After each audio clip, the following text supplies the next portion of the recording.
My name's Emily, and if you told me my life was gonna flip upside down, I'd probably just nod and carry on hitting the books. See, I was all about law school, making a name for myself, and staying on the straight and narrow.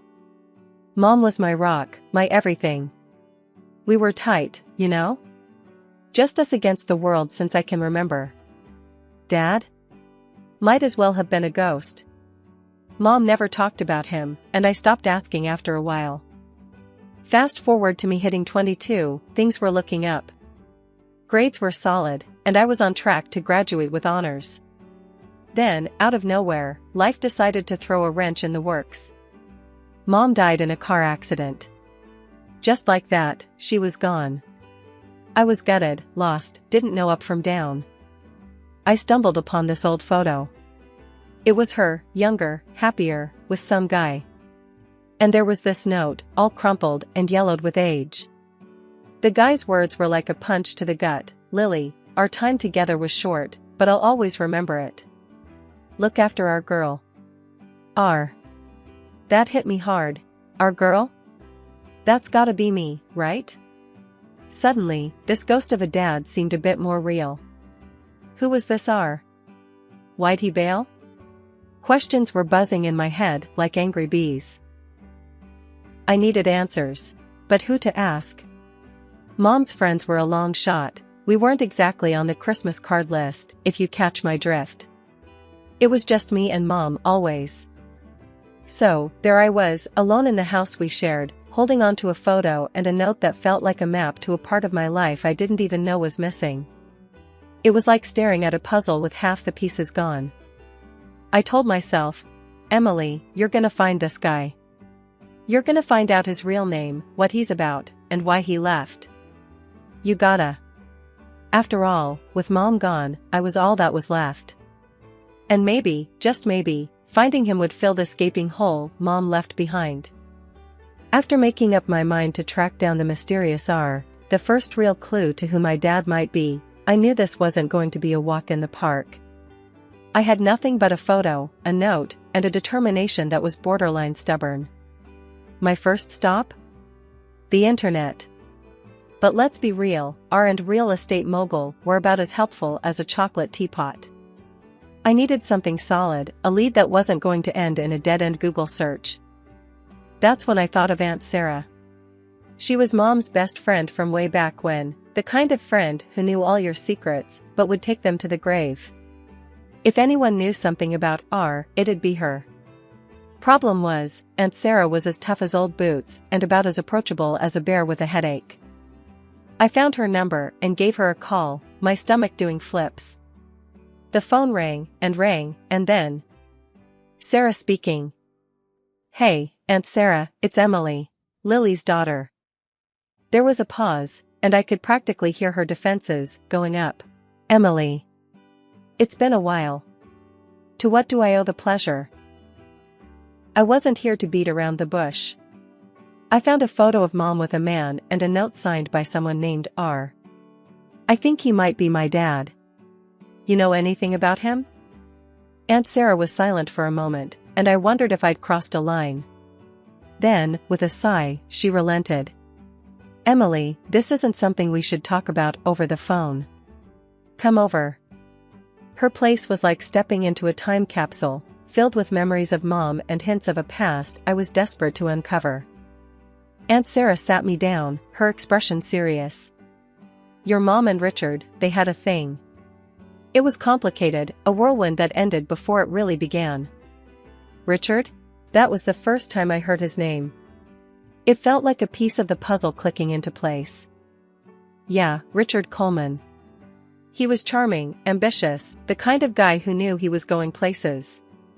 But your Mom, she chose a different path. One that led to you. I leaned in, absorbing every word.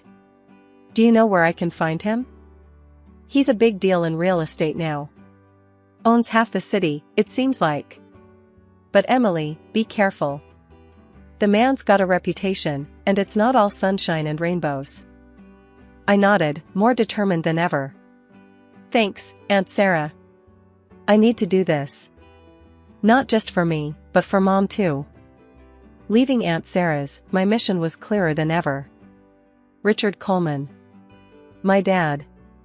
The guy who had a piece of my history, a piece of me.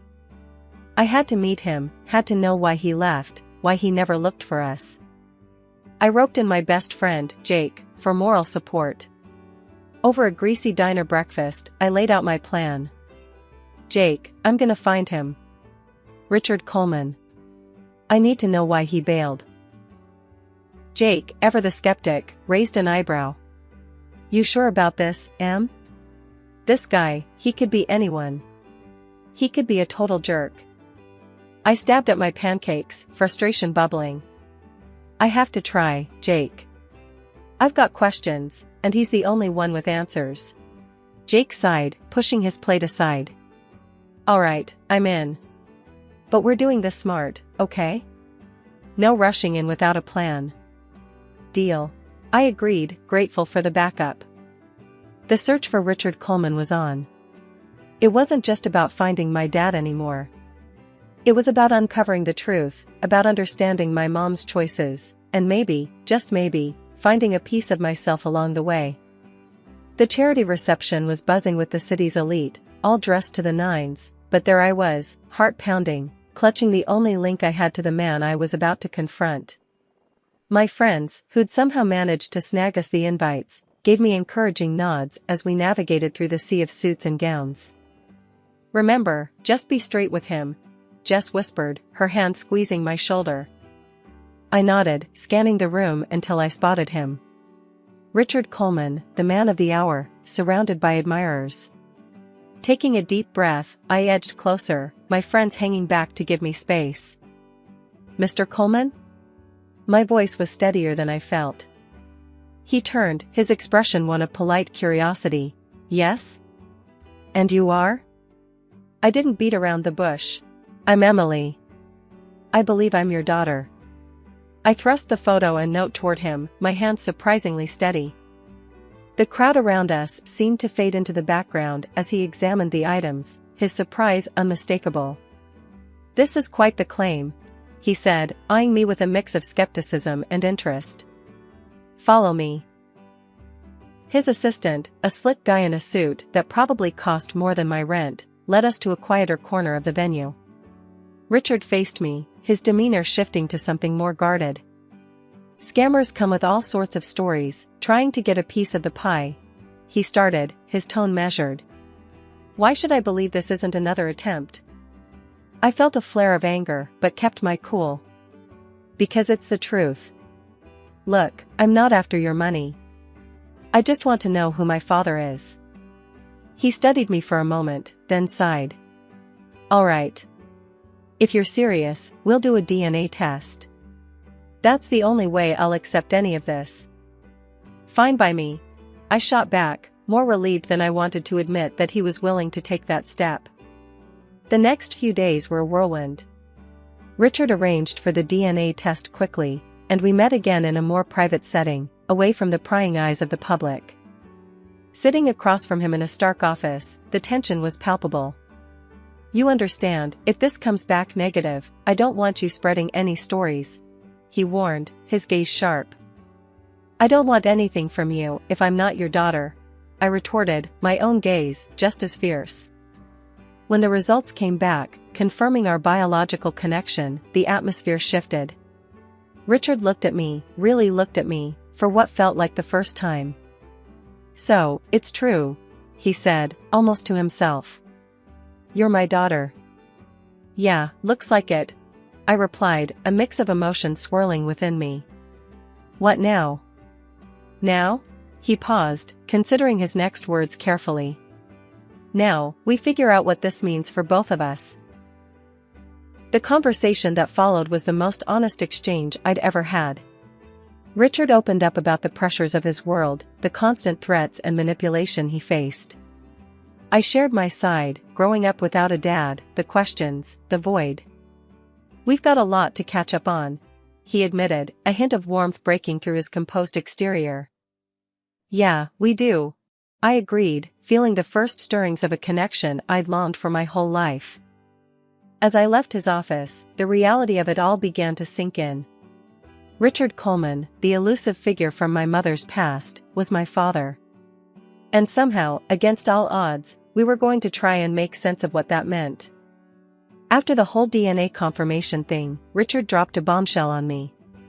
"I think it'd be best if you moved in with me," he said, all casual, like he was suggesting we grab coffee sometime, not change my whole life. I blinked, processing his words. "Move in? With you?" He nodded, his face serious. "Yes, Emily. It's the least I can do. Plus, it'll give us a chance to get to know each other better." The idea of living in a mansion with a dad I barely knew was daunting. But then, looking at my cramped apartment and thinking about the future, I figured, why the hell not? "Okay, let's do it," I finally said, surprising myself more than him. The day I moved in, Richard showed me around the massive place. It was like walking through a magazine, everything perfect and shiny. "You'll have your own wing of the house," he mentioned offhandedly, as if it was the most normal thing in the world. "My own wing?" I echoed, trying not to sound as overwhelmed as I felt. He chuckled, a sound that seemed foreign in the vast halls of his home. "Yes, Emily. I want you to feel comfortable here." Settling in was a weird mix of luxury and awkwardness. I had more space than I knew what to do with, and a staff that jumped every time I sneezed. Richard and we tried to bond, having dinner together, attempting to fill in years of silence over meals that were too fancy for my taste. "So, how was your day?" Richard would ask, sipping on wine that probably cost more than my old rent. Good. Spent most of it getting lost in the house," I'd joke, poking at my food. He'd laugh, and for a moment, it felt like we were just a normal father and daughter, trying to catch up. But then the conversation would stall, the reality of our situation settling back in. One evening, Richard sat me down in the living room that looked like nobody ever lived in it. "Emily, I've been thinking," he started, looking a bit uneasy. "I want to officially recognize you as my heir. It's important that you're protected." I stared at him, unsure what to say. "Protected? Richard, I don't even know the first thing about being an heir to anything." He waved away my concerns. "You'll learn. And I'll help you. It's my responsibility." The next few weeks were a blur of lawyers, documents, and more money talk than I'd ever cared for. Richard announced the news at a fancy dinner, with what felt like the entire city's elite present. "I'm proud to introduce my daughter, Emily, to our community," he said, his arm around my shoulders. The applause was deafening, the attention suffocating. I smiled, played the part, but inside, I felt like I was losing myself, piece by piece. Living with Richard, being thrust into his world, it was a lot. I missed my friends, my old life. But every time I thought about leaving, I'd remember the look on Richard's face when he talked about being a family. So, I stayed, trying to fit into a puzzle where I wasn't sure I belonged. "Just give it time, Emily," Richard would say, seeing my frustration. "We'll figure this out together." Living in Richard's mansion started feeling less like a fairy tale and more like I was trapped in some golden cage.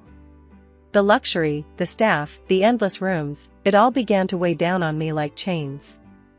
I tried to make the best of it, really, I did. But something was off, and it wasn't just the adjustment to this new lavish lifestyle. One evening, Richard and I were sitting in what you might call the family room, though it felt anything but familial, all stiff sofas and expensive art. "Emily, I've been thinking," Richard started, his tone serious as he put down the evening paper. "It might be best if you consider taking a break from college. Focus on your new responsibilities here." I almost choked on my water. "Take a break? From law school? But I'm halfway through my degree." He leaned forward, trying to sound persuasive. "I know, but it's important. You need to understand how to manage what you'll inherit." I felt my temper flare. "So, what, I just give up on my dreams? For what? Sitting around this museum you call a house?" Richard's face tightened, a sign I was pushing it. "This museum is your home now," Emily. And it's not about giving up, it's about prioritizing. The conversation went downhill from there. I stormed off, feeling more prisoner than daughter. The mansion's walls, once symbols of newfound connection, now felt like they were closing in on me. A few days later, I was in the garden, trying to get some fresh air, when I overheard two of the staff whispering. "Did you hear? Mr. Coleman's got her under lock and key. Poor thing, can't even go to her classes, without a guard," one of them said, not realizing I was within earshot. Their words hit me like a punch to the gut. Was that what people thought?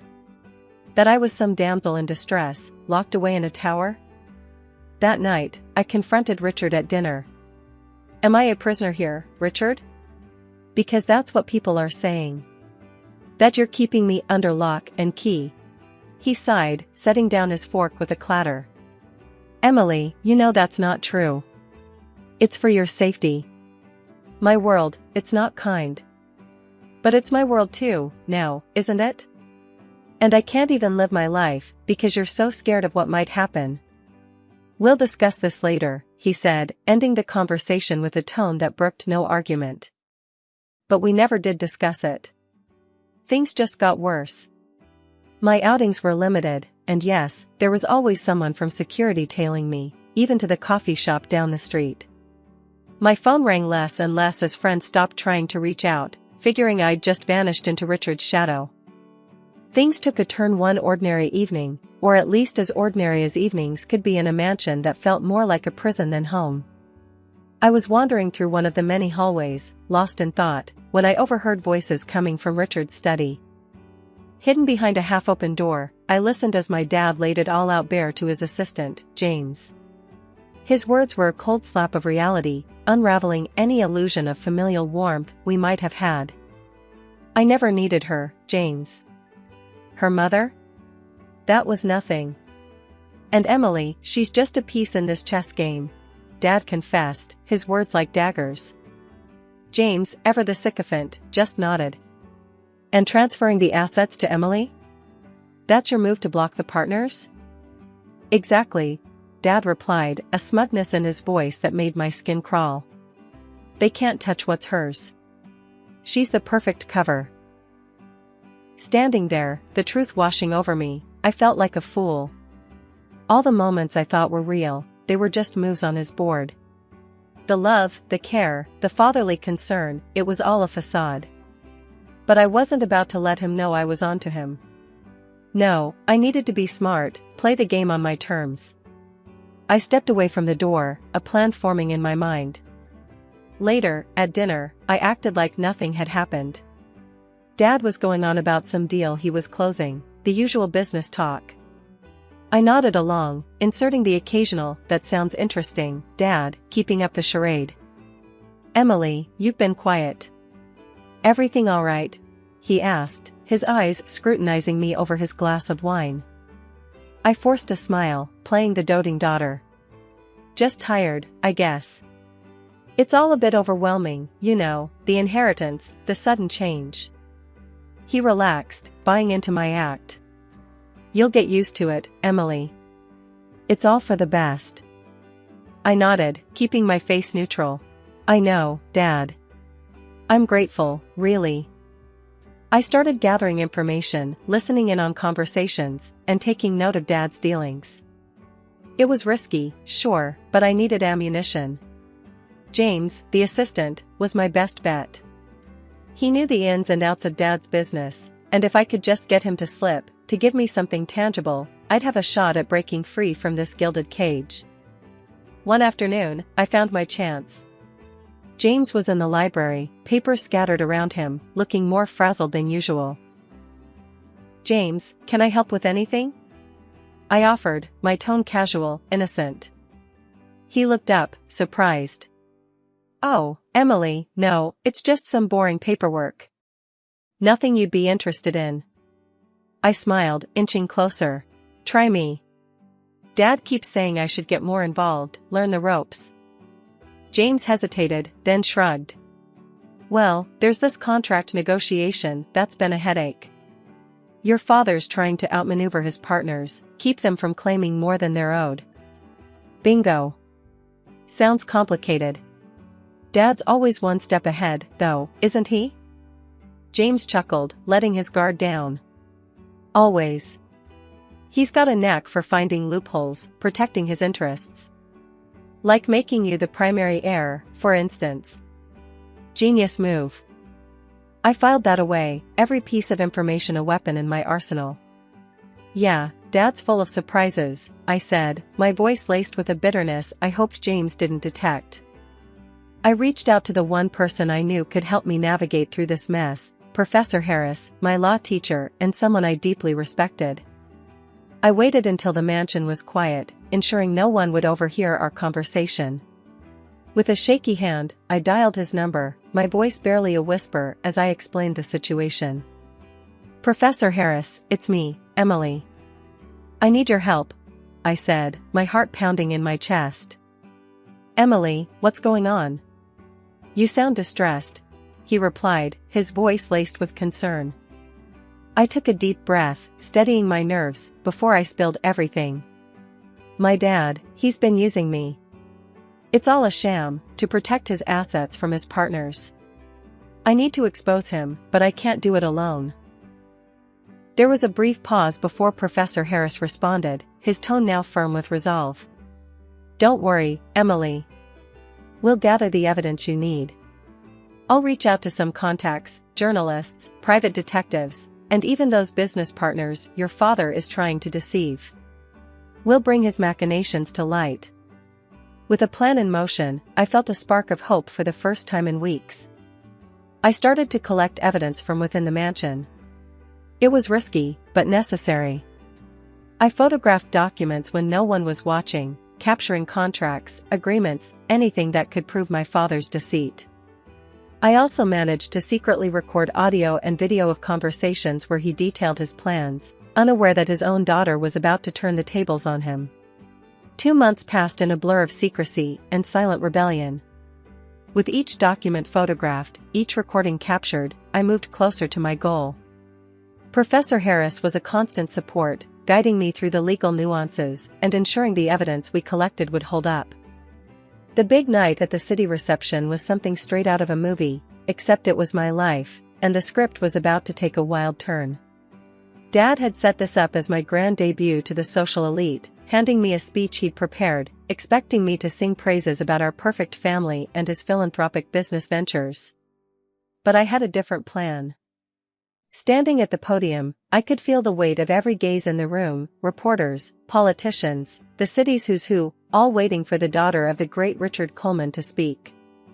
My hands trembled, not from fear, but from the adrenaline of what I was about to do.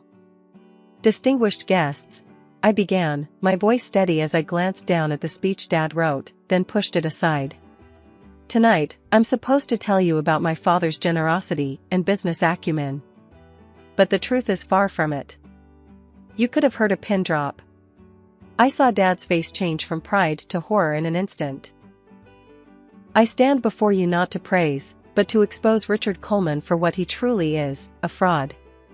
I laid everything out, every piece of evidence I had gathered, every lie, every deceitful act. The room erupted into chaos, reporters scrambling, government officials whispering in shock. Dad tried to intervene, to discredit me, but the truth was undeniable. She's lying. Emily, stop this nonsense at once, he shouted, but his voice was drowned out by the uproar. The aftermath was a whirlwind. Investigations were launched, and I was placed under protection as the case against my father unfolded. It was grueling, reliving the deception in court, but I stood my ground, bolstered by the truth on my side. In the end, the verdict was unanimous. Dad was found guilty of fraud and sentenced to prison. It was a bittersweet victory. I had exposed the man I once looked up to, but in doing so, I'd freed myself from his shadow. I, as his only heir, was entitled to most of his property. But the wealth felt like blood money, a reminder of the pain he'd caused. I decided then and there that most of it would go to charity. I wanted no part of his ill-gotten gains, except what was needed to start anew, on my own terms. The trials, both legal and personal, had taken their toll, but they also paved the way for a new beginning. A leading law office in the city, impressed by my resolve and legal acumen, offered me a position as an assistant lawyer. It was my chance to rebuild, to make a difference in a way that was honest and true. As I stepped out of the courthouse, the sun felt brighter on my face, the air fresher. I was free from the cage, my integrity intact, and a future that was mine to shape. My fight for freedom had cost me much, but it also gave me something invaluable, a sense of purpose and a clear conscience.